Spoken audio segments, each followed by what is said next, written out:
嘿，朋友们，今天我想分享我最近学会的一个 Photoshop 工具 Slice Tools。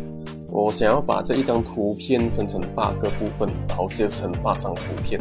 那么我一直以来呢，都是用 Crop Tool 去 crop 了，再去一个一个 save 起来。这个方法是没有问题的，但是我的去年 laptop 在 crop 的时候，它需要一些时间去 process。照片越多，就需要越多时间，非常的不效率咯。所以我就去找了一个更有效率的方法，就是用 Slice Tool。它就在 Crop Tool 的工具栏这边。要怎样用这个 Slice Tool 呢？就像切蛋糕一样简单啦。我有这个长长的蛋糕，长长的图片，然后我就用 Left Click 去切出我要的图片。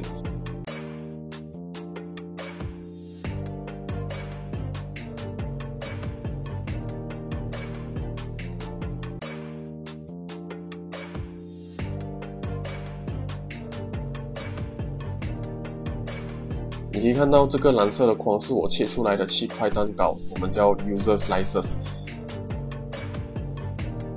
灰色这个是剩下的最后一块，不是我切的，叫做 Non-User Generated Slices。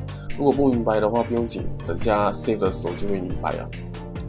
OK， 现在我们要去 Save， 去 File、Export、Save as Web。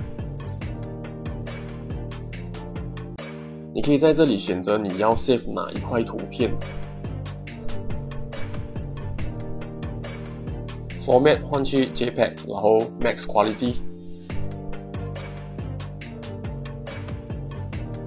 好了就按 Save 咯。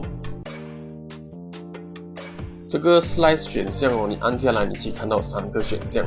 All Slices 就是全部都要咯，然后 User Slices 就只是要我切的那7张图。如果刚才你选了图片呢，你就选 Select Slices。我要每一张都 save， 所以就选 All Slices。这样 save 就好了。